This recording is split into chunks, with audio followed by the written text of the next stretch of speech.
We're talking new shafts. We're talking about hybrids in general and all the stuff going on in the golf shop. Here next on What's in My Drawers Golf Talk.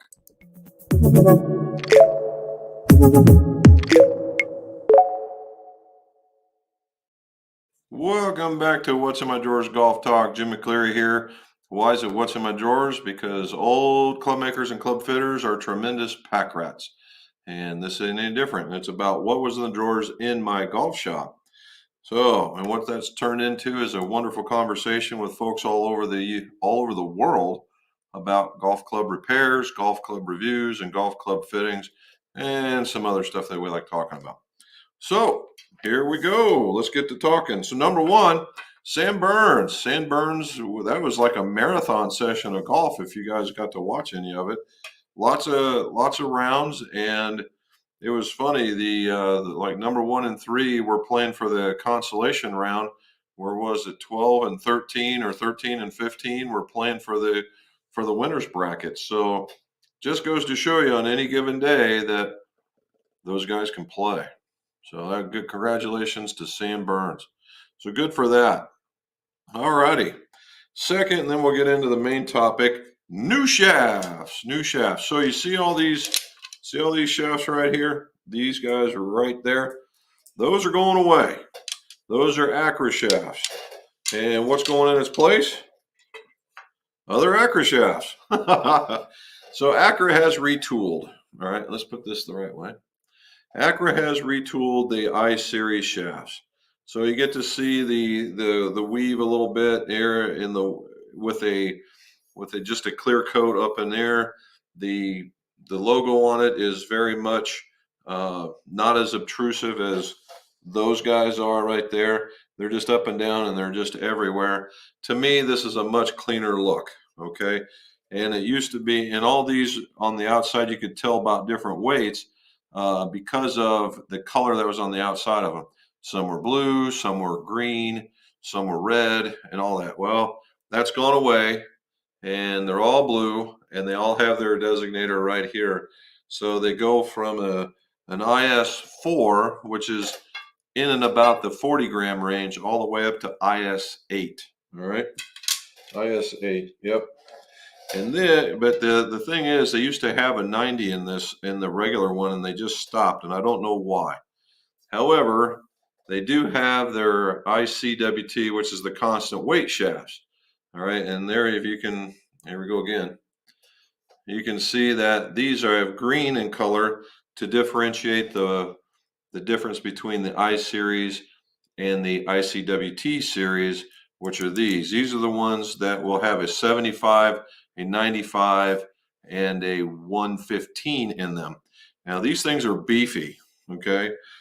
If you were looking at this and you were somebody that liked a light shaft but had a very heavy duty swing, this would probably be it, because this thing is stout. All right, it's a good club, and the constant weight means that they come in discrete lengths and they're all the same weight. So for those that are living the old school way, that was one way to do it. Now, here's another one to get excited about. And I'll do it this way. The T series, the T series shafts. Now these are the TZ. So if you look over, you can see it just like right there. Those are my TZ driver shafts. The TZ driver shafts are the upper tier shafts that you see on tour when you get a chance to see them. Sometimes they're painted over, sometimes they're not. There's the TZ6, the TZ5, and then there's another one with the red, which you see right down in there. And they have different profiles for different types of swings. Made with the top end graphite, high modulus. I mean, it's just super nice stuff. This guy is the TZ 105 shaft. Now, I have not hit it. I don't know anything about it just yet, but we are going to find out. This, in my opinion, will probably feel, the 105 will probably feel a little smoother than actually the 95 and the ICWT. We're going to find out. And then they got the 75 gram.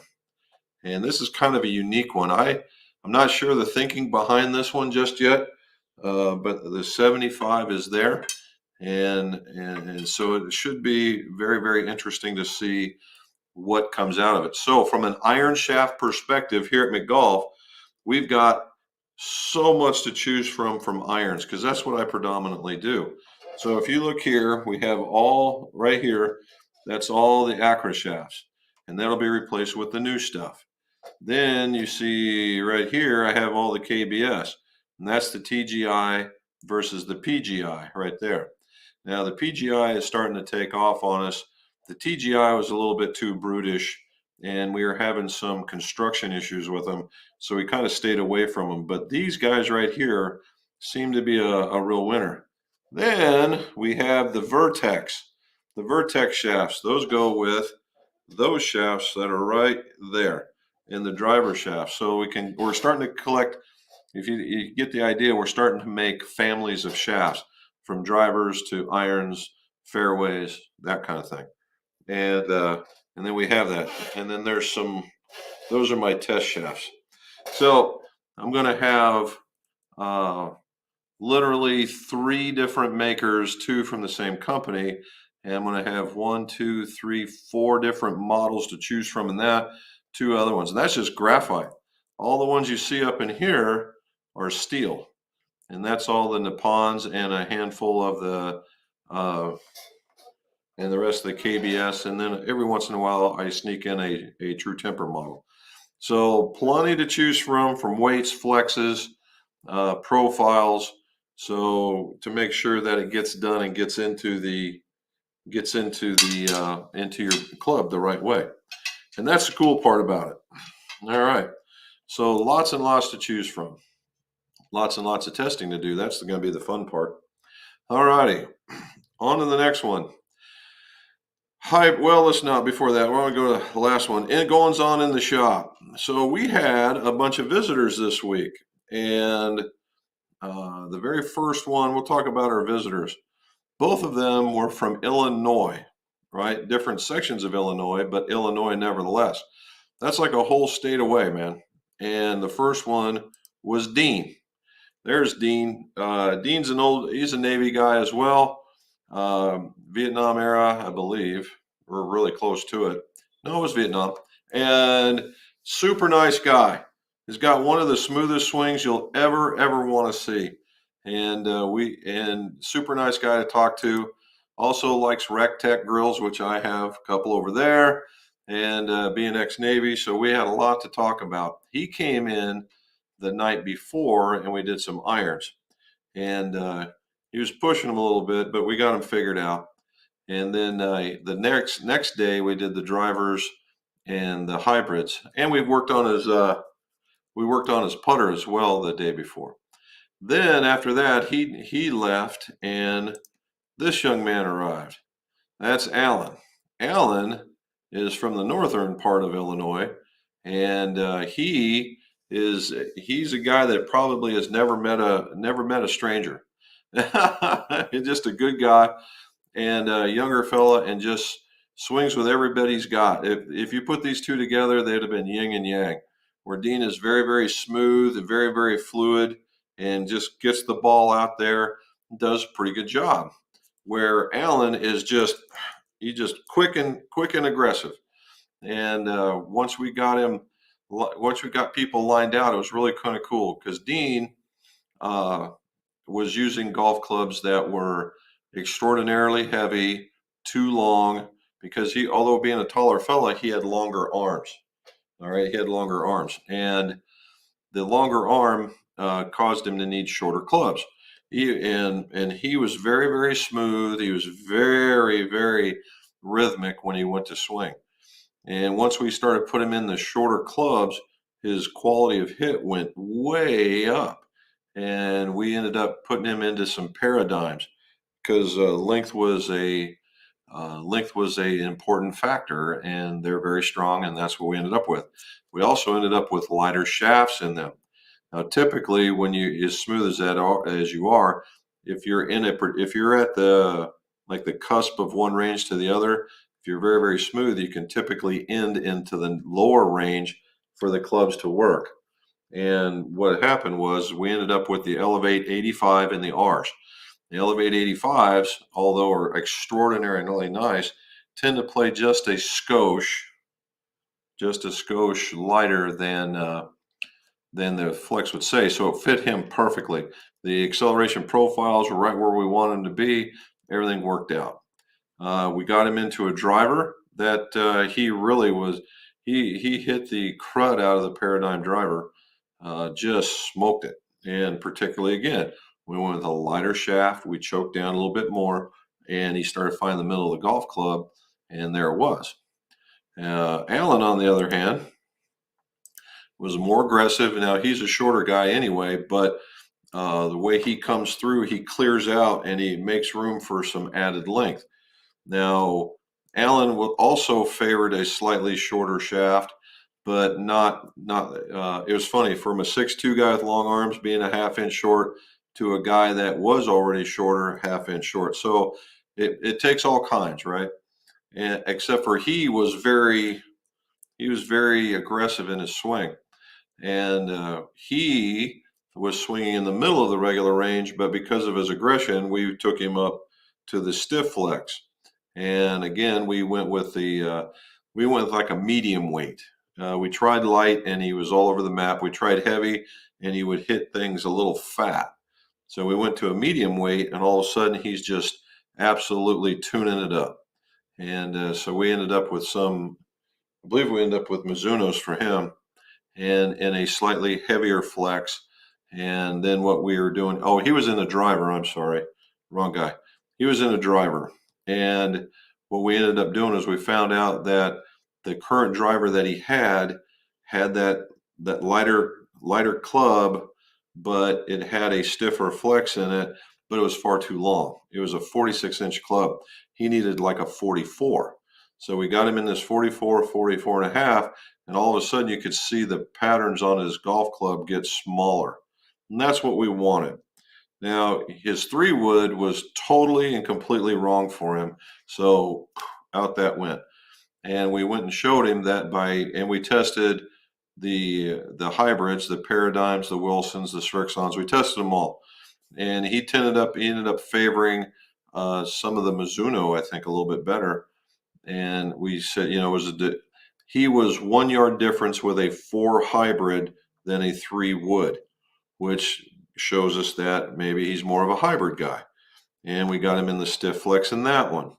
And then he had another wood that was below that, and he was hitting it just fine. So we left it in the bag, and then we went to another hybrid in there. So we were kind of mixing and matching to fit what would help him the most and not go way overboard with it. So it turned out both were very pleasant fittings. So we like that.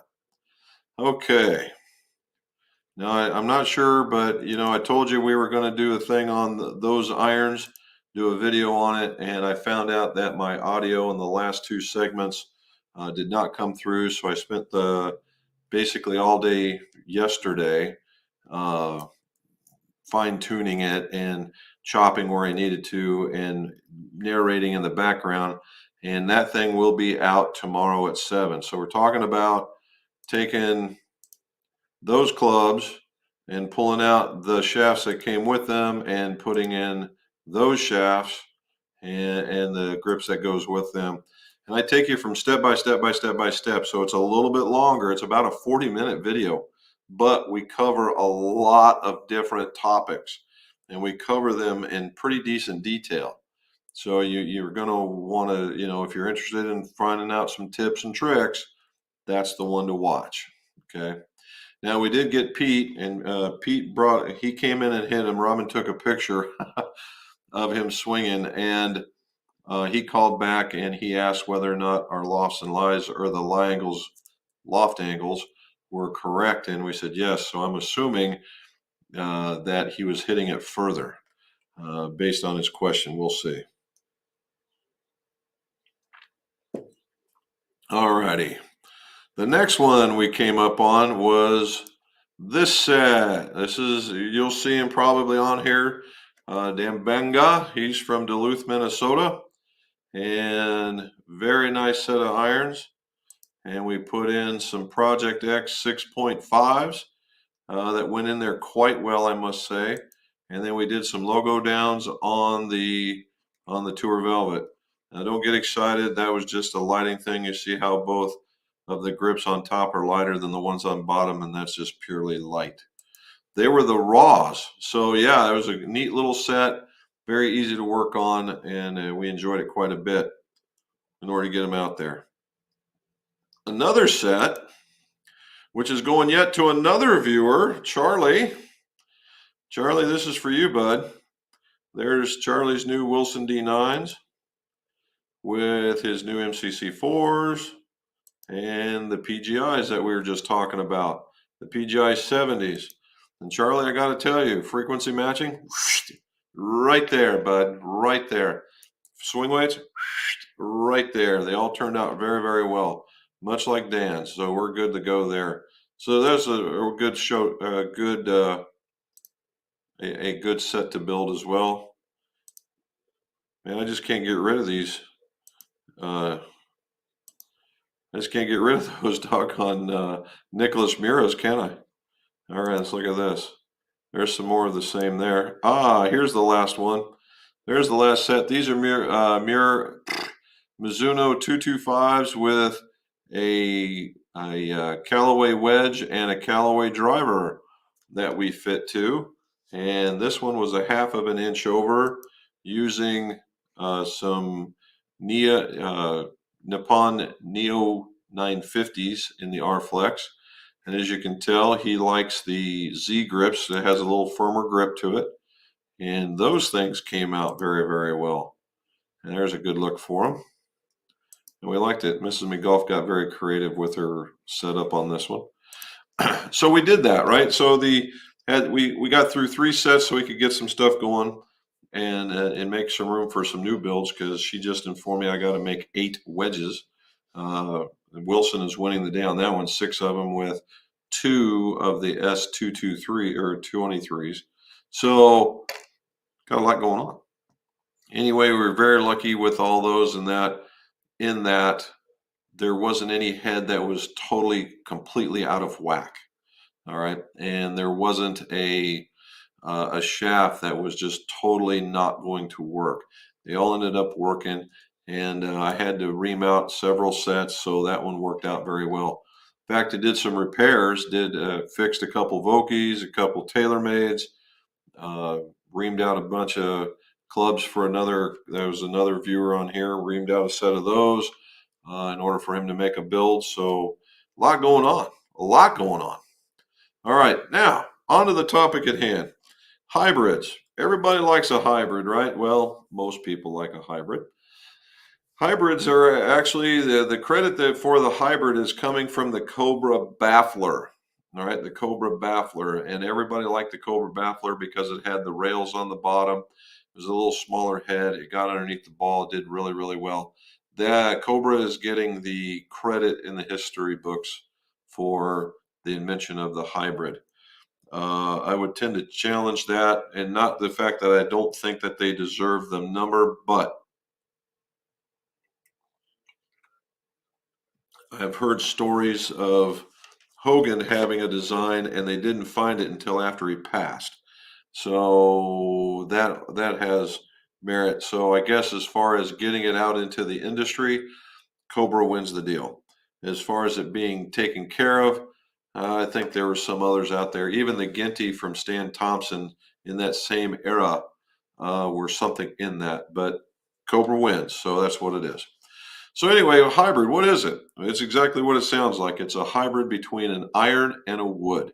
It's short and a little more upright like a iron, but it's got the head and the large capacity like a wood would have. And now what you've seen, in the beginning there were this big clump of metal on the end that looked like sometimes it looked just like an iron with this big glob of metal on the back. Some folks like that. Infinity did it. Tour Edge did it. One other group did it just like that. But what's happened is it's morphed into a mini fairway wood, or even a mini driver for that matter.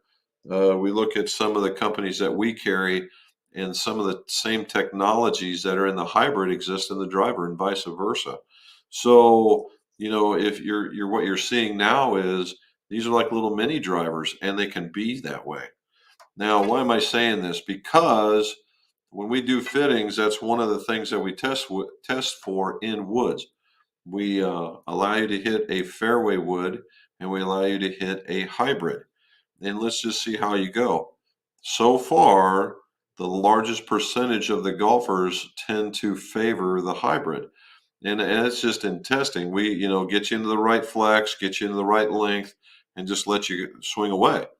And a lot of the times, what's happening is that the 4 hybrid, not the 3 hybrid, but the 4 hybrid is hitting as far or not or further than the 3 would.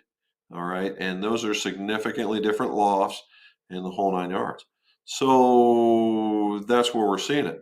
So why it, and it's really hard for some golfers to get over the idea that my 3 wood should be the second longest club in the bag, and it should if you hit it well.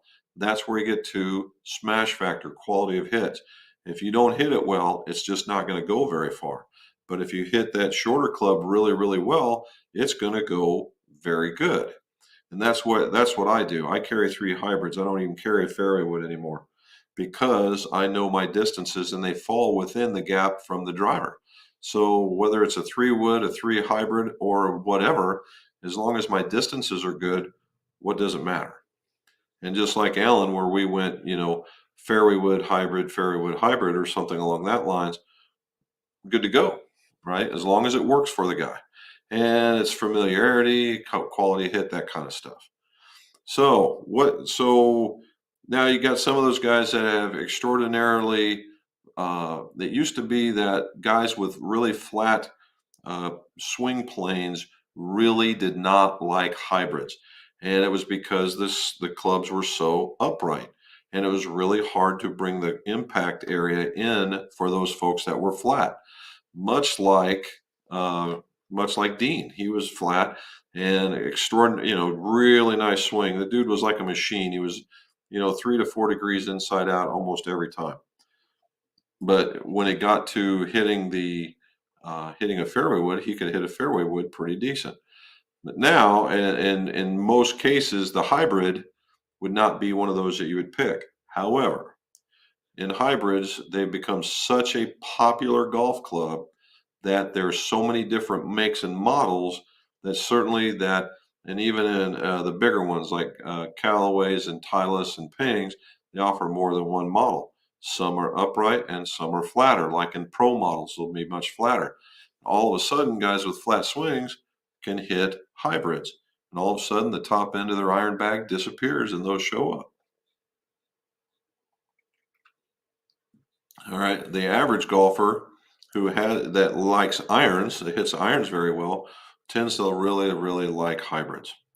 Now, what I did is I asked Mrs. McGolf to go look up the ones the hybrids that we carry, and we'll go over this. So, and this is kind of the differences that we're looking at.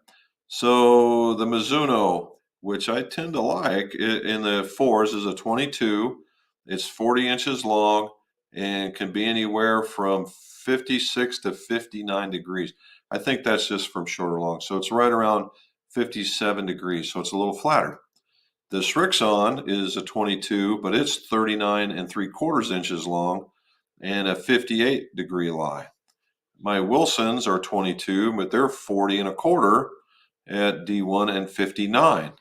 And then the Paradigm is 21 at 40 inches and at a 58.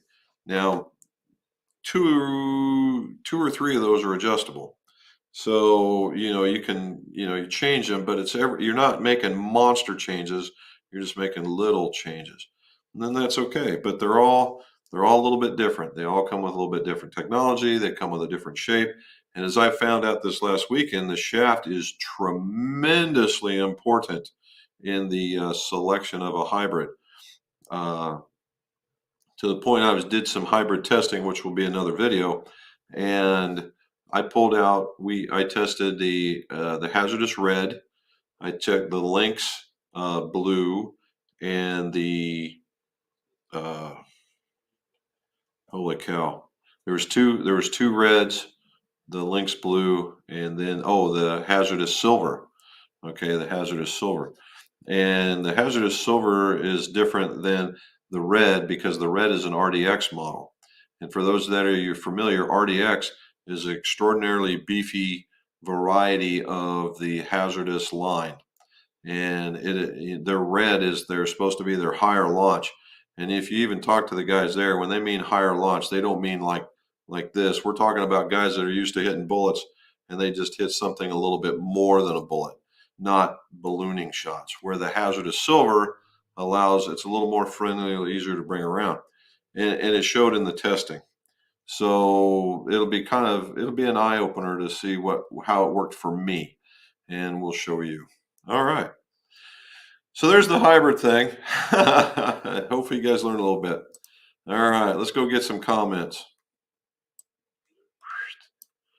All right, there's Matt. Peyton's looking forward to it. Robin is getting excited too. I'm not a hybrid guy. Absolutely love the X Forged UT2 iron with the graphite shaft. That is a nice. Well, Dan, that is an excellent combination as well. That Tour AD in a hybrid shaft or even the Tour AD, because they actually have a driving iron shaft. With that actually works very, very well. You can thank Jordan Spieth for that little setup. All righty. There's Robin talking with Michael. He got his set up. Very good. Steve Bird, there's a new one. Hi. He's from England. Well done. Hope you are well. Thank you, sir. Same to you. Could you please tell me, is the Uniflex shaft more or less than a regular flex? Okay, good call. The Uniflex shaft is something that you see that's typically found in Callaway golf clubs. And the Uniflex shaft in most cases is a stiffer R. So if you had a range, and this was the bottom of the range for the R and the top of the range, you would think that you would want it to be here. In reality, it sits like right about there. All right, it's about 3/4 the way up. And that way, guys that were softer S swingers really wouldn't see it too much. Now, that's in most of their of most of the models. I did get to see one that I measured that actually made it into the stiff range. However, primarily they're in that 3/4 of the regular flex range. All right, well, Steve, thank you for staying up so late and staying with us. Jerry Peterson, what do you think? Jim, just fitted with Acura iron shafts for my new Paradigm irons. Ooh, that would be a nice combination. Love them and can't wait to get them into play. Did you get the new ones like I was just showing you, or did you get the other ones? Because I will say, if you fit now, before I say anything, if you fit into them and they did well, good to go. All right. The reason why they shifted is the Acura folks put a little bit more emphasis on the butt section of this. The way they described it is they tweaked it and made the butt section ever so slightly more stiff. Now, what does that mean? Until I put an adapter on it and hit it, I can't tell you. But I would imagine what that means is it's going to feel. If you put them together, you might be able to tell them. But if I handed you the club and you went and hit it, you'd probably never know. That's the difference. But congrats, good to hear. All right, Michael's liking that. David Arndt, what are you saying? What is an affordable but good steel shaft for an old iron restoration? Converting regular to stiff can make a 355 or 370 work.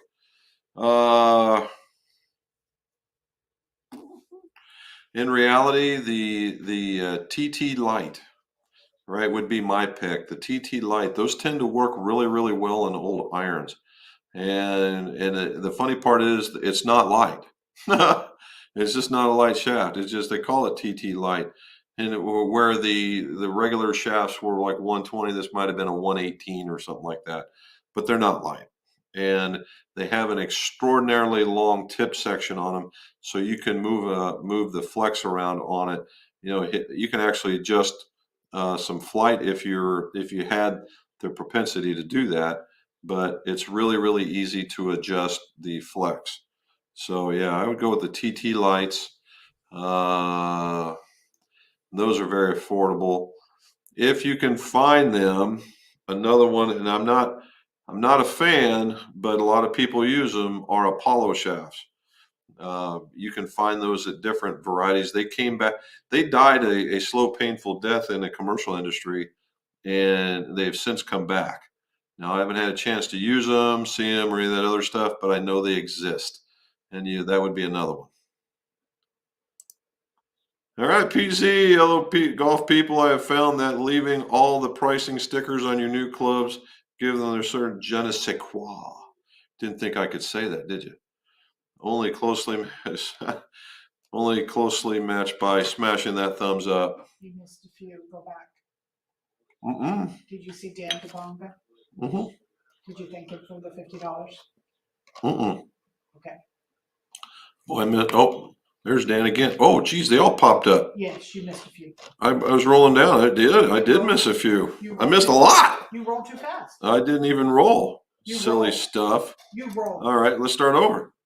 Mike Pett, hello from a cold and rainy Buffalo. I usually don't like to play hybrids due to offset. However, I do currently have a Rogue Pro. And see, there's another fashion of it. And some of them, they will look like they have offset. I've got one now in the shop that has Pro Set on it. And so just the way it looks at, but good.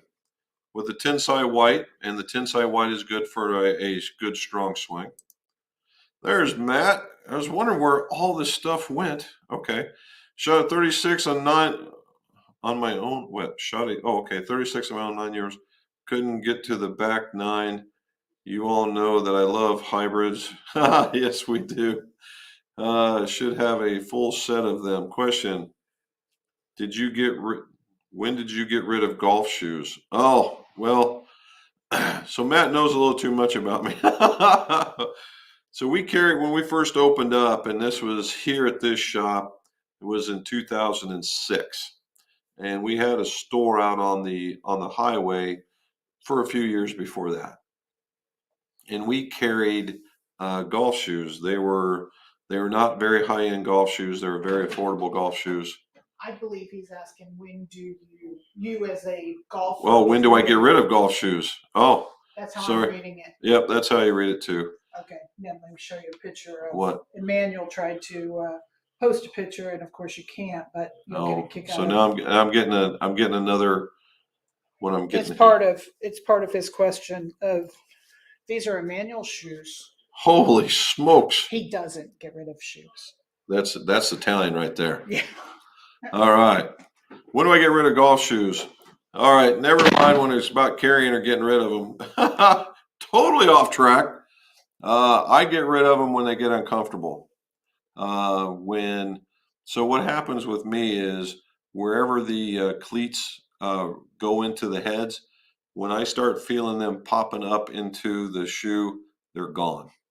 I've tried putting in new insoles. That works temporarily, but after I feel the inner workings of the sole trying to get up into the inner workings of my foot, they're gone. They're absolutely gone. All right. Charlie, 41 in the front, 41 in the back, 41 in the front, 37. Greens were aerated with deep holes. I think you just take an automatic 2, man. You can put it and go for a 1, but if you don't, you just take an automatic 2. Anywhere, Dalmore, 12-year. I'm still holding on because the place around here doesn't carry the 14. So we're gonna find it. Although I do have to recommend for all of you that are bourbon drinkers out there, I picked up a bottle of Cincinnati. It was, and that's what it says on the front, Cincinnati. I don't think it has any, but there are 3 different kinds, obviously. There's a rye, there's the one in the middle, but there's a single barrel malted, and it's 60%. And I thought, oh my God, this stuff's going to be smoking hot. And it's not. In fact, it has some vanilla in it, and you can taste it. You can really, really taste it. And it doesn't take a whole lot. If you're used to a glass for a finger like that, I'm telling you, get a finger like that. But it's sitting down. It's good stuff. All righty. Manual. I have a TSI 225 hybrid with an Acura shaft, and it just rocks. I use it often. There you go. So I'm currently gaming the Epics from a few years back, and they got the recoils in them. Now Alvin at Graphite Design, pardon me, has hooked me up with some ADs, and I'm waiting to get some hybrids in so I can reshaft them. Once that occurs, then we'll have a whole nother testing video out there. I get rid of my golf shoes and no longer keep my feet dry. Now that's another one. All righty. There's Michael saying hi to everyone. Still waiting on the sun here in Montreal. 4 foot of snow. Ooh wee. Sorry to hear that. All righty. Manuel's asking, do you fit someone who has never swung a club, has no swing, and wants to start playing golf, or do you coach him or her and find a coach and develop a swing that will evolve? Your thoughts all. So what I like to do, Manuel, is it's what's I call it kind of a really, really basic style of fitting, only if they're extraordinarily tall or extraordinarily short. Otherwise, I recommend at this particular stage, I recommend what's called golf in a box. Okay. And you can go to the local Dick's or other sporting goods store, the Golf Galaxies, and they have those boxes of golf clubs. Now, I don't mean the cheapy ones. I mean, you're going to spend $700, $800, $900, but you're going to get some quality golf clubs. Now, if the person is, average height, average everything, then that was something to start out with. And I certainly recommend a lesson or 3. However, if they're extraordinarily tall, maybe with shorter arms or longer arms, or extraordinarily short with shorter arms or longer arms, then I'll say make a handful of swings and just see where they're making contact with the dirt or with the mat, in order just so that they're not digging, taking excess divots, that kind of stuff, and then getting how they would swing, their methodology of swinging, in order to figure out what would work in that same golf in a box. They go get that golf in a box, they bring it back, and then we adjust it for them. But that's what I do, because that's probably the very basic, brandiest, newest, never swung a golf club guy is probably not going to get anything out of a fitting, unless there's some sort of physical makeup that causes them, even a medical issue like having a stroke and they can only use one side. Then yeah, we're gonna get them in the ballpark until they get golfing, have them come back in 6 or 8 months if they really take on to it, and then really put them through their paces. But the first one is just getting them in the get them in the general area so that they can enjoy it. All righty. Hello, Jim and Robin. Jack plays hybrids. He has a 19, a 22. 22 stays in the bag all the time. And the 19 depends on which fairway metal he has in the bag. There you go, bud. So for me, I carry a 19, a 21, and a 23. And I believe I have the 19 down to 8. No, I got the 19. I have an 18. That's what it is. I have an 18, a 21, and a 25. And I don't have any of them adjusted anymore. They're right back to where they were. And boy, oh boy, they do good. My buddy Bob, tell everyone I get going, when I hit the 2, we call it the deuce, and I'm bringing out the deuce. And when I'm on, he just asked me why I even have a driver, which takes me into that explanation. All righty, Michael, Jim, and Robin, good to see you. Appreciate my green fork tool. Thanks. You're more than welcome, sir. Charlie, again, thank you so much for the added bonus. I appreciate it very, very much.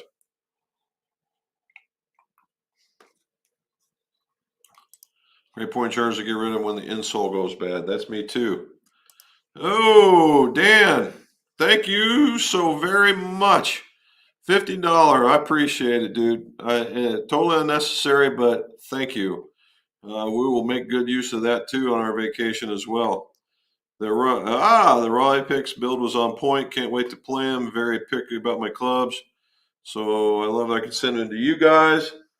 And you know that attention to detail, quality be perfect. Thanks for everything in the towel and the tool. You are more than welcome, sir.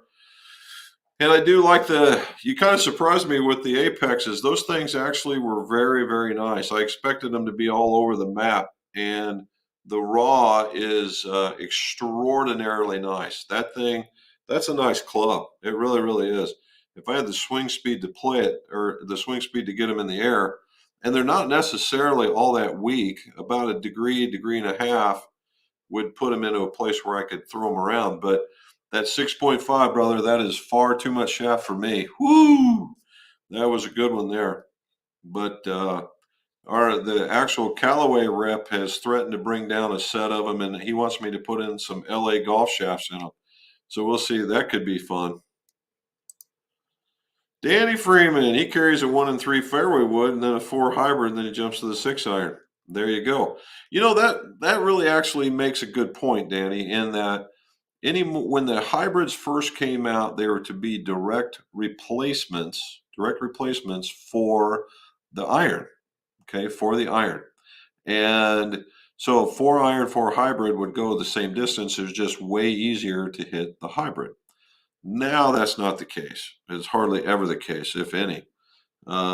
There's maybe 1 or 2 out there that still do it, but for the most part, if you had a 4 hybrid and a 4 iron in the bag, the 4 hybrid is just going to slaughter the 4 iron.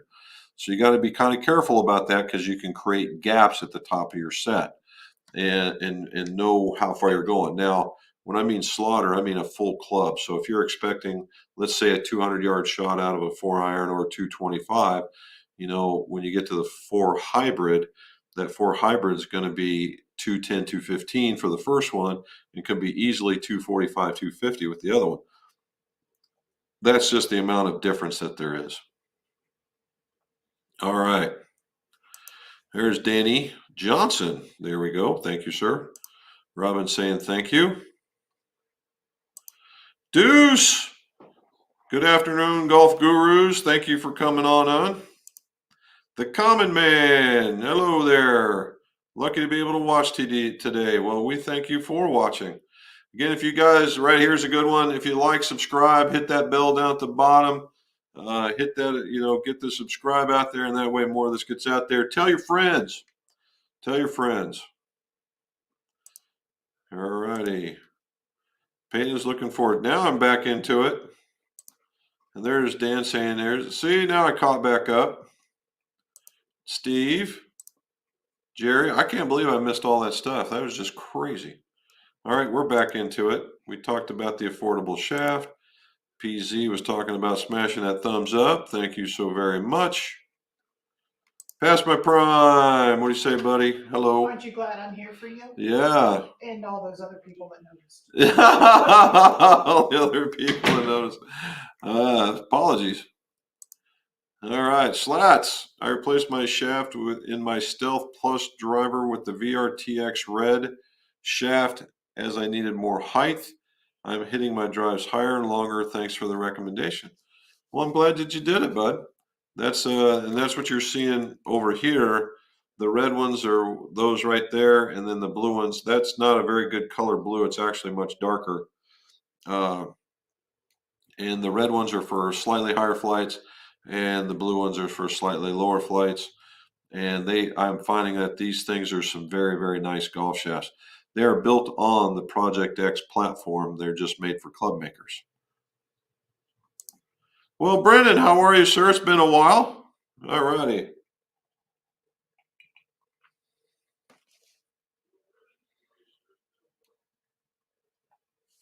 Can I get a Toulon San Diego with a short H5 slant neck? You can only order it through the custom shop. It's the same neck as the Scotty 2.5. I don't know. We'll put Mrs. McGolf on that, and we'll see. And we'll have her email us your email address. Well, email us, and then we'll know, and then we can get a response back to you. All righty. I have snacks for the kids. Looking forward to Drew's opportunity with the crew. Nicely done. Drew's going to be playing some soccer with the big boys. Steve is saying, hope you guys are well. Thank you very much. Look forward to that video. Yep, it's coming. It is coming. You also listen to this guy. I think he knows what he's talking about. How do I know? 6-time top owner club fitter, and this is his side gig for him. He has an actual job. Well, thank you, bud. I appreciate it very much. Yeah, if you call this a side gig, you still do 40 hours on this one as well. But and we really, really, really do like this. I mean, otherwise we wouldn't have it in a full-scale house. And if it wasn't for Robin, we wouldn't be doing it at all. She's the glue that holds us all together. And but it's been an awesome ride so far, and we're planning on going a few more years, and we'll see what happens after that. JT Wilson, what do you say, sir? Louisiana is 78 in blue sky. Nice. Played first full round, 90. Yeah, all right. That's a good start, JT. Well done, sir.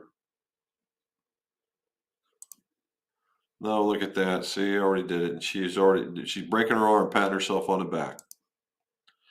Henry Monster. Hi, Jim. Went from a Ping G410 to 425 head in the same Acura TZ shaft, but is definitely the ball flight is now definitely more left and moves left even after flattening. Is there anything, or is it a me problem? Huh. That's the same guy that you just flipped, that took off the stealth and put on the Ping Mm-hmm. on those 2 shafts last week. But he's got a TZ6 in it. I know, different club, but Oh, okay. yeah, you just worked on his club. Okay. So you're basically pulling it to the right. So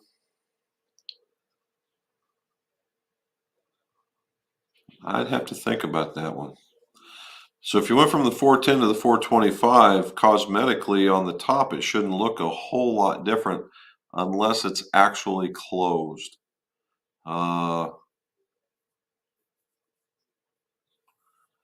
Unless you've got the thing in upside down.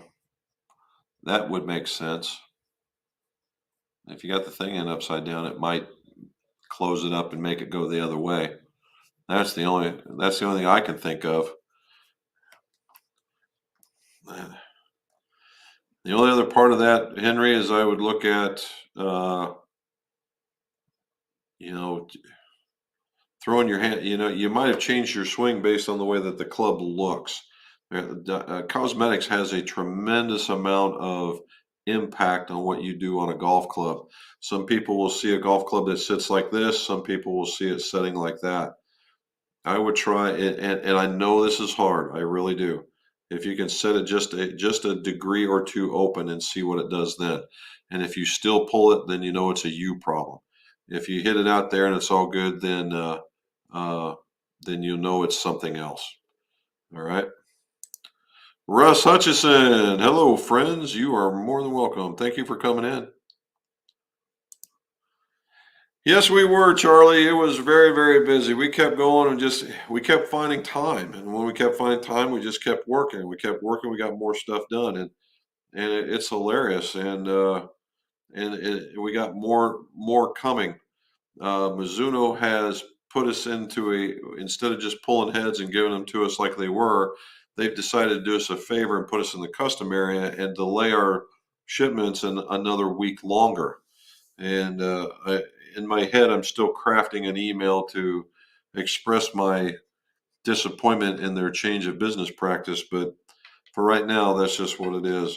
Now, thankfully, in the heads department, we've kept enough irons on there. The only thing where we're hurting really is in hybrids. Yes, we do. Yes, we do. Here's a new name, Brett Cornelison. All right.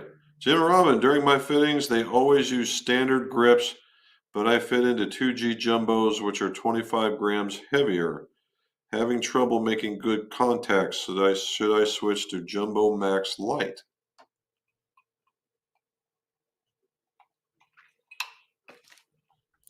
Brett, I would say that is an excellent idea because obviously uh, you are sensitive to the weight that's in your hands. Okay. Uh, Even though they're jumbo grips, right? They're jumbo grips. If you're comfortable with that, now here's what I would suggest, Brett. If you're close to a spot, is pick one up and one only, and put it on your 7 or your 8 or your 6, whatever which one that you like hitting the most, and giving it a run. And if it does, then put the rest of them on. If it's not, then I would actually, what you might want to consider is maybe going down a grip. But I think if all things considered equal, the Jumbo Max lights are a much better option for you. In fact, you got two of them. You got Zen lights and now you got Ultra lights. So you can pick either one. If they both are very similar in their shape, but the Zen lights have the rubber coating on the outside, so it's kind of like a very large tour velvet. Where the Ultra lights, I'm pointing at it because I got a bunch right over here. Um, but they're more of the wind flavor. They're softer. All right. Charlie has found a hybrid he can play. I've tried as strong left tendencies. And that happens, right? Because it's made to do that. So you just happen to be the fairway wood guy. And there's all those kinds of folks. Robin saying hello to JT. Robin saying hit the like button. Here's another. We got all kinds of new names. All right. Jordan Delio. I work at a golf shop in Northeast Ohio. I've seen your reviews on the stability on the Capto. Would you consider testing the Pure Track putter shaft from GolfWorks? Oh, so Jordan, I've actually played around with that for a little bit, and it is the difference here between that one and the stability is that the putter shaft you're talking about is extraordinarily heavy. All right, it is very heavy. Now it's brutally stiff, and that gives you in that area, but you can get too heavy. Okay, you can get too heavy. Do I think it would make a putter more stable? The answer is yes, very much so. Is it going to feel like the BGT? Nowhere close, because it's full on steel and steel, where the BGT is steel and graphite, so there's a bit of vibration reduction. There's also weight differences. The tour model is much lighter than the normal model, much 10-15 grams, and it will look different, obviously, and those kinds of things. However, if you're somebody that's got a strong shake or just really needs to stay on line, then yeah, the Pure Track putter shaft, which is that big heavy metal one I'm going with, is would probably do the trick.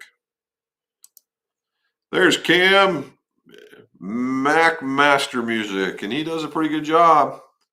Smash the like button, guys, or else the boogeyman. Yeah. I also played my first round here in New Hampshire. Very good for you. One of my best buddies that actually taught me a lot about club making lives up in that neck of the woods. It's a custom golf with a K. Danny, 56, watching and only 3 likes. Come on. I appreciate that, guys. I really do. I think that's great that you guys are out there helping me out. And again, if you know any of those folks that are interested in golf and they want to see this kind of stuff, we are there. Jerry Peterson got fitted for new Paradigm hybrids, and we ended up with the new Ventus blue shafts. Nice. Produced beyond expectations. That Ventus is getting a lot of popularity. I think they hit on something. All right. Common Man, what are the advantages of picking a hybrid over an iron? Well, so as a whole, the hybrid is a much easier to hit golf club, meaning that it's got a wider sole so you don't get stuck. It's got a more rebound reflective face than a typical iron would have. And it's got all that extra face area, all that extra workings in order to put technologies in, like jailbreak, like the Cortex, like the progressive faces that you may not see in an iron. So you get all those advantages in that. Now the downside is that they're actually a bit longer. You know, your four, like we just said, the four hybrids are running 40 to 39 and 3/4 to 40 and a quarter inches. The typical four iron is probably only 38 and a half inches long. So there, there's a lot of difference there. So you got to be prepared for that. All righty. Danny, I exit and come back and see 19. All right. Mike Wilson, greetings from the Southeast Texas. All right, Southeast Texas project. Any recommendations for wedge shafts, match iron shafts? Now, this is where I take off. We had the V Golf man from Callaway. He was on here, Mike Verska. Super duper knowledgeable guy. And he's just a bunch of fun to talk to. And he would uh, suggest the same type of shafts, same weight shafts, or even lighter in wedges. Personally, I don't subscribe to that. The same weight maybe, but more iron or more wedge shaft like. And I like to be just ever so slightly heavier. So if you had like a 95-gram shaft, a 95 gram, 105, 115 max. All right, max. Nothing 130, nothing 120, but down in that neck of the woods. Now, the real problem that gets is if you're playing those 130, 125 shafts, you only got one kind of literally one or two shafts to pick from. So, that's where the lighter shaft philosophy comes from because of their availability. However, I like to have a slightly heavier shaft and a specific wedge shaft in the wedges. Now, what do I mean by that? Those are the ones that you're actually going to wedge. Now, this is where pitching wedges, no, because they're full swing clubs. Gap wedges, typically not, because they're also full swings, right? And now, if you're a guy that produces a lot of club head speed, and the gap wedge is going to be more of a finesse shot for you than a full swing shot, then yes, okay. But these are made for finesse shots that will stay with you and allow you to get through it and get on there. And that's what I would do with that. All right. Jerry Peterson got the new ones. Skipped over their first batch of comments. Yes, I know. That was so silly. I didn't even see them. Hey Jim, I got fitted for my Hot Metal Pros. They fitted me with a Project X 5.5, and my old clubs are True Temper 95s regular 300. Isn't it awkward? Well, uh,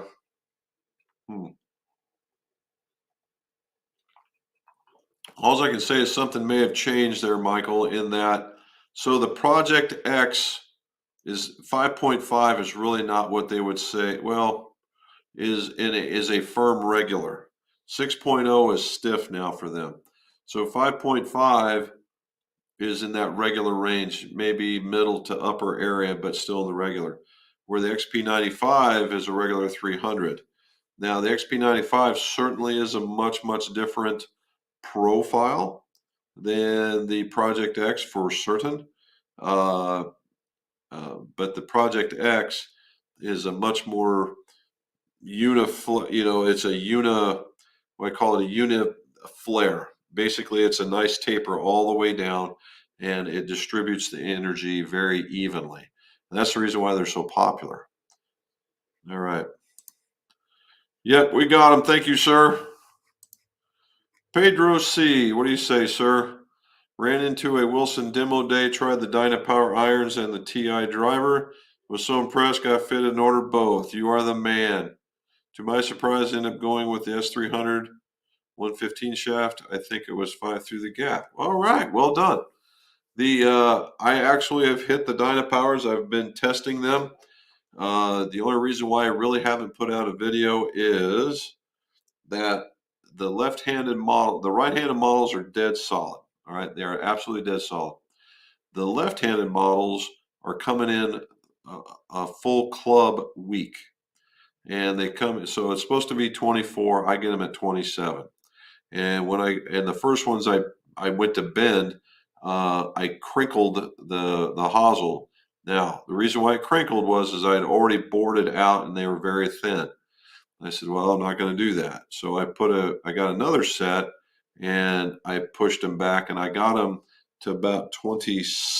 Well, I got them to about 25, 26, 25. They're very, very hard. So, when you get them, you can be very, very certain they're not going to move very much.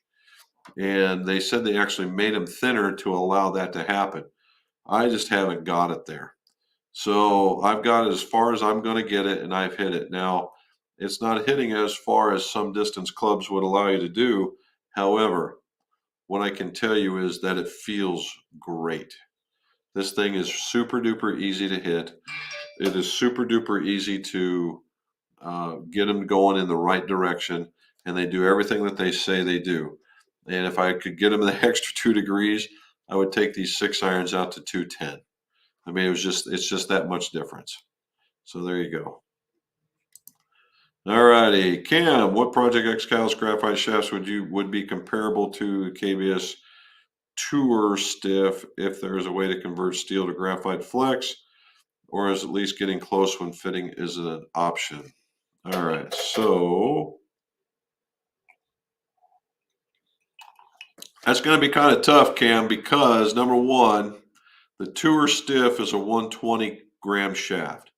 Kyle's doesn't make a 120-gram shaft, so that you're going to be already a disadvantage in weight. Okay.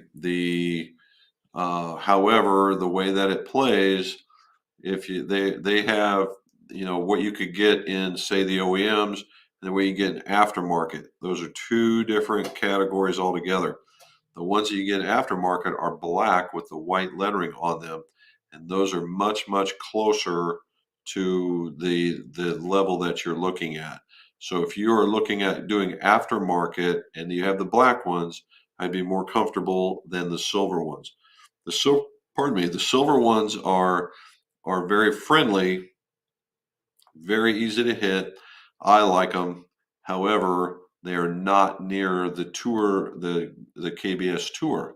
What you need is the black ones. They're in a bit profile that's a little bit more stiff than the other ones, and that would work out better. Okay. If you were looking for a graphite option to the Tour KBS, the Stiff Flex, the TGIs are where you want to go. The TGIs are based off of the Tour profile. So if you wanted a 70, 80, 90 gram shaft with the Tour, that Tour X or the Tour Stiff, that is where you'd want to go. Jay Glover, we got new ones. Spuzz from FGI. All right, say hello. Well done. Me and this guy used to talk all the time on the forums, man. He's a good man. Nice to see you still sharing your wealth of knowledge on the internet. Well, thank you, sir. Well, tell all the guys at FGI I said hi. Oh my goodness gracious! Tell them to come on over and visit on a Monday. We'll just have a reunion. Well done. Thanks for showing up, bud. If you got a question, throw it out there. I just took care of him. I don't know what that means. Pedro, congrats. Also, McGolf sells those as well. Yeah. And the TI driver is a Ventus S. All right. Never knew how good the Ventus was. And it is, Pedro. It is. The Ventus is a great shaft. I'm surprised that Fuji is hitting such a home run. And now they got the Fuji, and then or the Ventus, and they got the Ventus with the Velocore, and now you got the Ventus with the TR.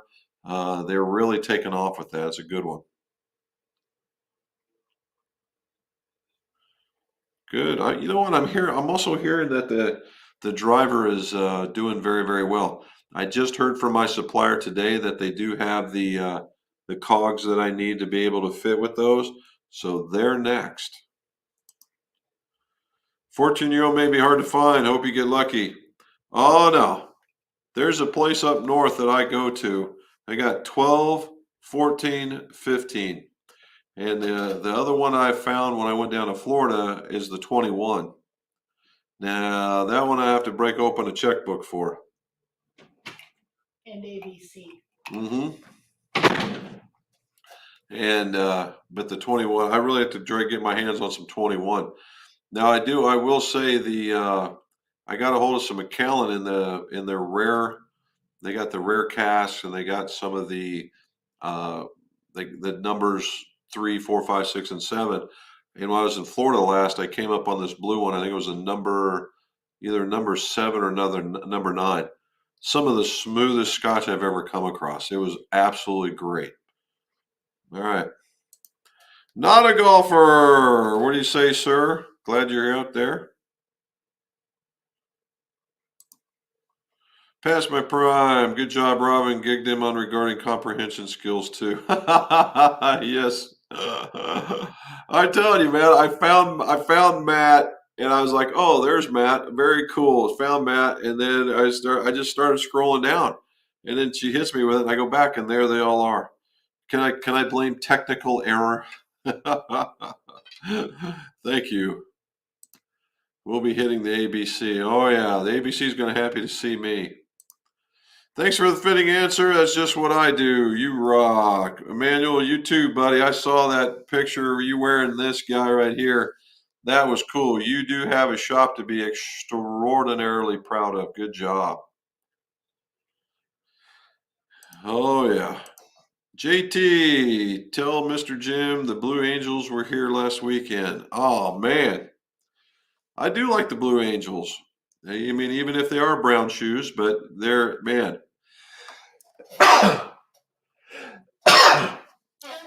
High quality guys and gals now because they got a lady on there, and they just do some amazing stuff with those airplanes. That's always an entertainment. Oh yeah, I did. Ooh, I'm going to save that one for just Monday nights. All right, what's the difference between the PGI and the TGI? Danny, that is another good question. So the TGIs are on they're actually based off of the KBS the tour models. So the profile is a little bit more, I'd like to say beefier. It's a little more stiff. But middle section, it's very unique. It's very uniformly distributed across from top to bottom. Okay. However, is very when you get up into the 95s and the 110s, they become extraordinarily stiff because there's just so much stuff you got to put on them that they become stiffer than advertised. So a 95 and an R plus actually plays like a stiff, and I found that out the hard way. And it's a good shaft, but that's what happens. Now, I will say, the last 2 or 3 sets I built, the paint would crack on this thing, and it's got a heavy layer of paint on it. And I had to rework, I'd say five golf clubs, and it looks like the shaft is literally cracking. Well, what it is, it's the paint. The paint is cracking. Well, the KBS folks are kind enough to send me new ones, and I switch them out and away we go. But literally, you shouldn't have to. Now, the PGIs, which the gray grips, the PGIs are a much friendlier version of the same. Talking with Mr. Braley, that what he did is he softened the profiles. And normally when they mean soften the profiles, that the butt section is still a little firm, and then what will happen is the midsection will get kind of soft, and then it'll firm up the tip section on it. And after playing, the 90 gram on that guy is nowhere near the 90 gram on that guy. Nowhere near. It is so much easier to turn over the PGI. So if you're not an aggressive swinger and you deliver the club to square pretty decent, I would certainly recommend the PGIs. Yes, yours, Robin. I want to order a set of irons from you guys. Just need to get the specs as close as possible or get fit here and then order. Very good, sir. Whenever you're ready. Thanks for sharing Sharing, Jim, my shoes collection. My wife says I have issues. Well, Emmanuel, I did get Robin did show them to me, and although I have a ton of tennis shoes like that, I've got two. Well, I now have three golf shoes, and they're all these squares, and that's all I've got. But yeah, once they start popping up through the middle, they're gone. I don't care what I've done with them or where they're going; they're just done. Henry, yes, my dog is a bulldog. All right. Danny, it's only a guess. I'm going to go with the TGI is tapered and the PGI is parallel. Nope, a little different than that. Not a golfer. Played the Epic Super Hybrids 2 at 16, 4 at 21, 236, 220 carry. I carry no fairwoods. Prefer the hybrids. There you go, buddy. That's what I'm carrying. I got the Epics. I got to turn mine down a little bit more. All right. There's Robin saying hi.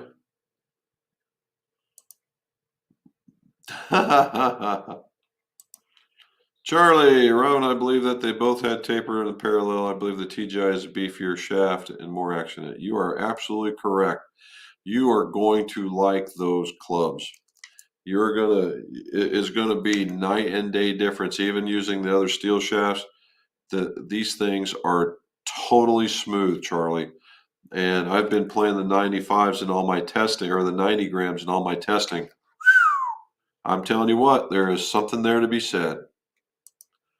David Hanner, how are you? Sure. New Sean clubs are out. Just got sent the 4-wood head and their blue 55. Head looks small, but it could be bent. I like the fact that they allow that still.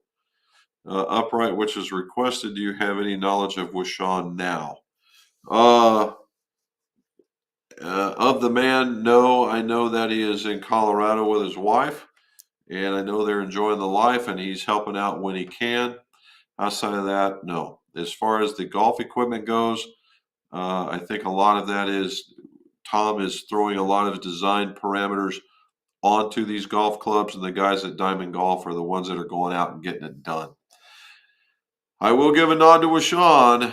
You know, when you're talking about woods, whether it be hybrids, fairway woods, or drivers, if you've got the rig, and it doesn't have to be too special. I mean, my 20-year-old Mitchell will still do it. But it's got to be able to bend the woods. I've got a little a flip down attachment on mine, and you can still bend them. And don't let them kid you. You can actually throw in a little bit of loft there one way or another. But they do their lie angle, and I think that is so cool. That is so much better in some cases. I will say some cases. Uh, Once you get them set, you can put them in there because studies have shown that most golfers don't tinker with their golf gear. So once you set them, it's set and forget. Now those 10%, 90% of them adjust at once to get it tuned in where they want, and then they don't touch it. So it's like literally 1% of the golfers are the actual tinkerers, and that's where they're at. So having this adjustable and being done with it, there is something to be said about that. But when you do that, and that's something that Mr. Wishon or Tom has done, is he's put that skill set into the fitters / club makers in order to make that happen, so that we don't lose that, because that used to be a thing with woods as well. All righty. Random Whistling Day. Yep, we talked about that one. David Hanner, which fairway woods can be bent? Washawn claims it's okay, but what about the Epic? Oh no, David, no.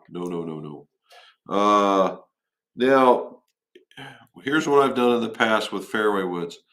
If the fairway wood is bonded, meaning that it's glued in and it is not adjustable, and that it has a significant hosel on it, yes, it can be bent, but there are very, very few folks out there that will do that. And you absolutely have to have the machine that will do it. Like the machine I've got. The machine I've got would be ancient by comparison, but what it has is it has this flip down piece that's a curved piece of rubber, and it clamps to the top of the head. And then I have another piece that pushes in so that this thing is literally in its own mechanical clamshell that allows me to bend. And you're only going to get a degree to a degree and a half. So keep that in mind. Oh, here we go. Cam. Thank you, Mr. Cam. Appreciate it. Have a scotch on me for answering all my dumb questions. There, look, as corny as it sounds, there's never a dumb question, only a silly answer. But keep asking away, dude. Dumb questions about the world of golf clubs that seem so particular and fascinating. And I know even less I think I know which more I should do. No, sir. Thank you very much. Again, really, I appreciate this, guys. I think I never expect it, and I always think it's awesome whenever it shows up. So thank you so very much. With all this happening here, when I go on my vacation, I may not be able to see straight. David Hanner, welcome from the UK. Thank you, sir. There's Dean Anderson. What do you say, sir? I'm glad you made it back, and hopefully you figured out your iPad. But thank you. And it truly was a treat, Dean. It was a good talk, and you do have a really nice swing. Cam, thank you. All righty, Jonathan Mills. Here's a new one. Ooh, I like the logo. All right. Hey, thanks for the show. I'm a 14 handicap. Play the Ping G410 Black. AWT shafts. AVX ball 93. I want to upgrade 430 or Titleist T300. Thanks in advance.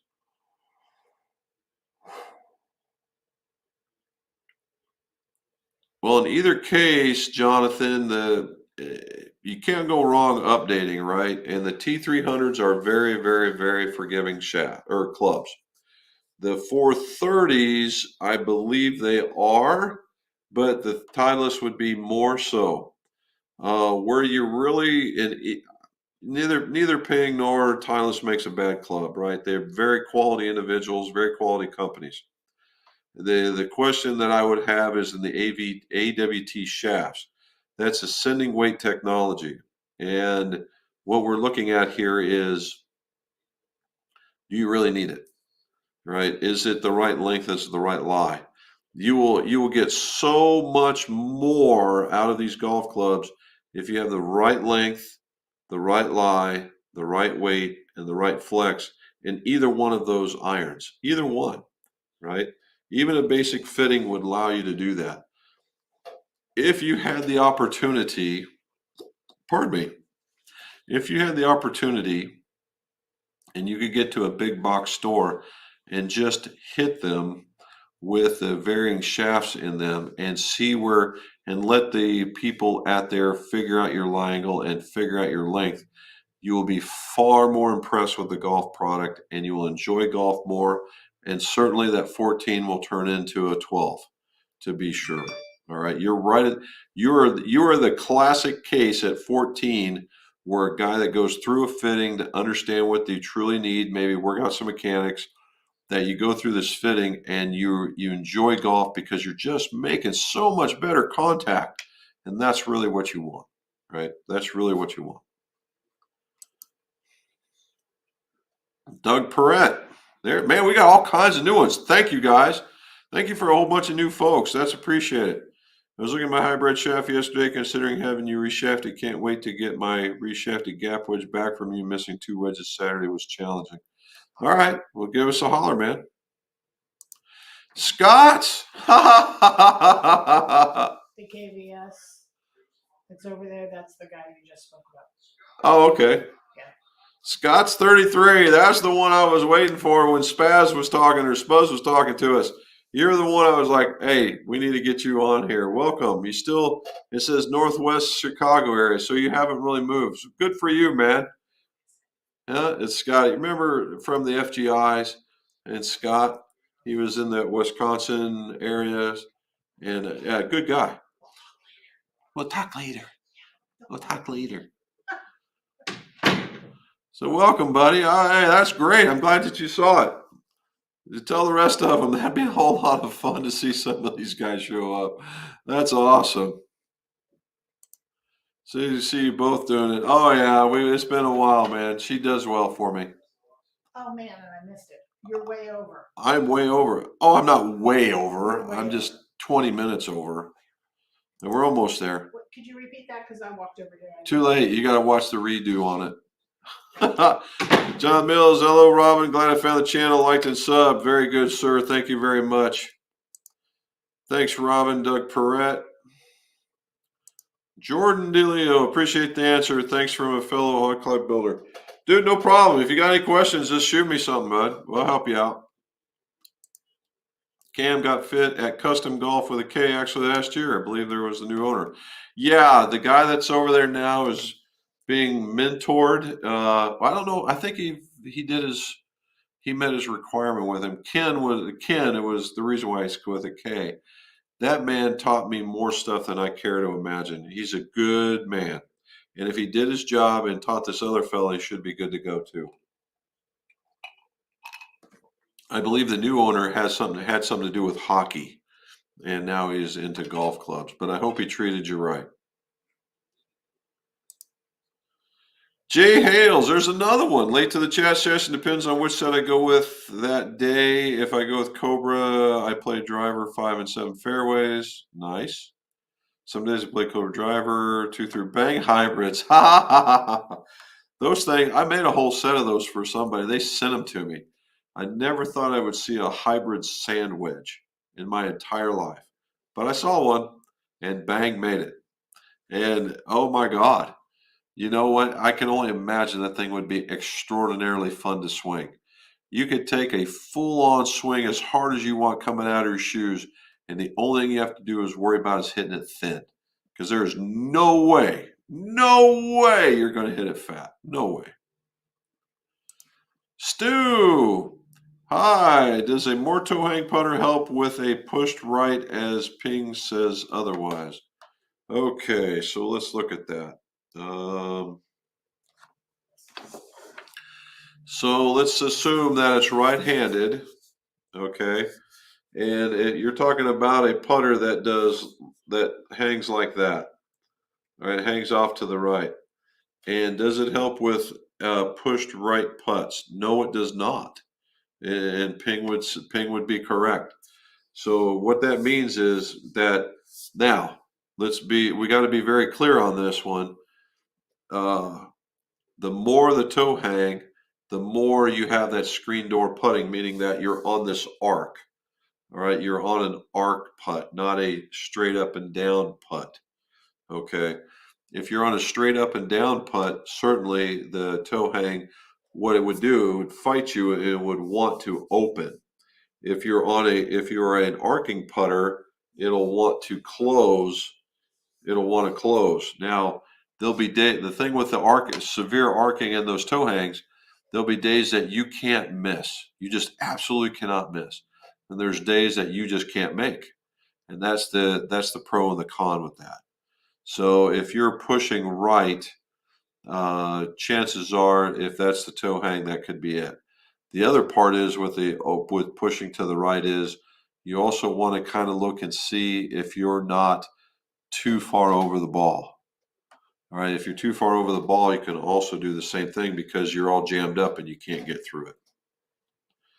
All right, there's my buddy Bob's on there. Yes, it does. Because Jonathan, it does. You're absolutely right. And it's because they keep changing it, right? In the day when I first started and I became an advanced certified, 4.0 was a regular, 5.0 was a stiff, and 6.0 was a extra stiff. Now it's 5.0 is a regular, 5.5 could be stiff, and 6.0 could be extra stiff, or 5.5 could be regular and 6.0 could be stiff. It depends on the generation, and that's a hard thing to keep up with. There's Bob. Bob, did she let you eat any more of the brisket, man? John Lamb, how are you? Man, we got all kinds of new names on here. How are you liking the Rogue Pro ST irons? Are they fairly forgiving on the course?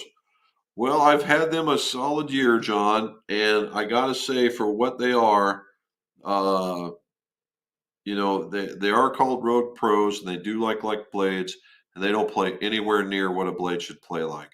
I am not a what I would not consider myself to be a very good golfer. I shoot at anywhere from a 79 to an 85, right? And Bob can testify. There's days that I'm on fire, and there's days that I couldn't hit the broadside of a barn with a bass fiddle. But those clubs do me pretty good. And I'm the other part is I'm also a picker, so the thinner soles work for me very, very well. Jerry Peterson, based on your testing, I switched to Jumbo Max grip. I ordered several different grips and worked with my fitter to determine which grip worked best. I suggest others do it that way. And I would agree, Jerry. I would 100% agree. That's the reason why I have the ones that I have. And I have given some others, and they hit them, and they're like, oh, wow, this really feels very good. And there's other guys that get a hold of them and like, there is no way. It's so foreign that don't do it. So, no, we're not going to do that. But yeah, in a lot of cases, we're still seeing more positives than negatives. Steve Smallwood, another one. Hello from Brownsville, Texas. Well, thank you for joining, Steve. Used to play hybrids, but not anymore. I just keep hooking them right. Yep, I'm a lefty and play 7-wood now. Keep up the great shows. Well, thank you, Steve. Fellow lefty. See, look, you can tell I'm a lefty right there. Anyway. I would say that, the funny part about some of those, Steve, is that some of those hybrids are very much draw bias. And it also could be that the doggone club is just too long. I've run into that where guys will hook it and I shorten them down about 3/4 of an inch and it's just like a bullet. So, but if you're comfortable with where you're at, good to go. It's 200, 600. No, Charlie, that's not it at all, but not anywhere close because, we're talking about a 24-degree 6-iron. Dude, that's stronger than any 5-iron that's ever been made. So, yeah, the thing's like a 4-iron and a 6-iron clothing. So that's the reason why. John Timmons, we got all kinds of new ones out there. John J. Fish Paste. Okay. I hope I see more vintage club restoration videos. Those are fun. The last one was those Hogans that were for our buddy up north in Michigan. I hope he's playing. We just made a gap witch for a set. That thing, this dude's got it going on. Jay Glover again, thanks for the shout out. Also good to see McBourbon is alive and well. Well done, buddy. Well done. I have to come back and see. Hopefully, I didn't see FGI was doing very good, but what was that other one? I did find you guys there for a while. Engage 77. What do we got here? I have a R Quad 7 with stock S-Flex, but it feels like I need a different shaft. My ball speed is about 150. So let's assume, Engage, that you are at 150 at ball speed. If you hit it dead solid perfect, you're at 100 mile an hour. And that means if you're not, that you're something less than 100 mile an hour, and you're bordering on that stiff flex area. And the quads that came in there, they had those stock shafts that were not very good. TaylorMade did not do very good in the shaft program back in the day. You would be far and away better off for a different one to fit your swing. And without knowing too much more about it, I couldn't really give you a good, definite answer. But if that stock S feels very, very brutally stiff, it's because it was very, very stiff in the butt. So I would look at something with a gentler profile in the same S flex and the same weight, so you don't see any massive change, and have that put in there. Cam had a shot 18-year-old Jameson the other night at the bar, $55. Didn't appreciate looking the inside of the glass. For $55 for a shot, I think I'd do the same thing, partner. Jonathan Mills, Club Fitters. I think I have both the best job out there and have the most patience of a saint. There you go. That's what Robin would say. How did he say anything about that D word? There you go. All right, what's the difference between the KBS C taper and dollar taper? All right, so the KBS Tour is their flagship. That's their, we'll call it their average shaft. That's the one that everybody started out with and really, really liked. The C taper is above that, and it is, well, actually, it's way above that. It is for the guy that is extraordinarily aggressive in the swing, very late releasing, looking for that lower ball flight, just all kinds of things. The dollar taper is in between. It has a stiffer profile, but is a little more forgiving towards the bottom. All righty, there's past my prime. Haha, there you go. Patience with people is why I stick to club repair, not fitting. Good for you, sir. I figured out at least $10 left in the glass, had to get it out of there. I mean, all you had to do is, you need an eyedropper, man. Jonathan Mills went to my first fitting, preferring Callaway Rogue X, but kept an open mind and ears and got the Ping 410s and dropped from a. There you go, man. 6 points is significant. Tyler Camplin looking at getting a stability putter style shaft, but not break the bank. Are there a few brands out there? Well, the thing about the BGT and having something out there, UST used to have something like it, and it just never got accepted. And I don't think they're bringing it back. As the guy earlier on, the GolfWorks has that, they have one, but it's very heavy, it's very economical, but it's very similar. I would look into that one. Thank you for putting the D9 Forge P shaft together for me. Hey, not a problem. Talking to Ron G. Oh, here we go. I still use with Sean and the same machine as you, Jim, with adapters. There you go. Wisconsin. It's Wisconsin, not Wisconsin. I don't know. My sister lives up there. You know, that's the way it comes out when she talks about it, man. Wisconsin. All right. If you need more proof about fitting, I said a Callaway Hawkeyes and a 5-iron that would carry 140, now the 7-iron. Oh yeah, and that's just new technologies too, right? The Hawkeyes are they're just aged and they were good in the day, but now there's stuff that's better. Jay Hales, I am the one you made them for. There you go. Jay Hales from here in Ohio. Lefties unite. You better believe it. Slats plays the Tour Edge 4, 5, and 6 hybrids. I've been hearing about those E522s. Very nice. Golf Buzz. All right. I'll jump back over there. Thank you, bud. Bill Nauman made it in. Who makes a 7-wood left hand? Ooh, that's a good question. I would have to say the first one comes to mind is Callaway. They've got a 7-wood and there's a Heavenwood. They're pretty much about the same. One's a little more upright than the other, but those guys would do that for sure. All right. And Paradigm. Well, there you go. There it is. And look at that, 703, and it made it to the bottom. Woohoo! Guys, I appreciate it. Thank you for the stickers and the input.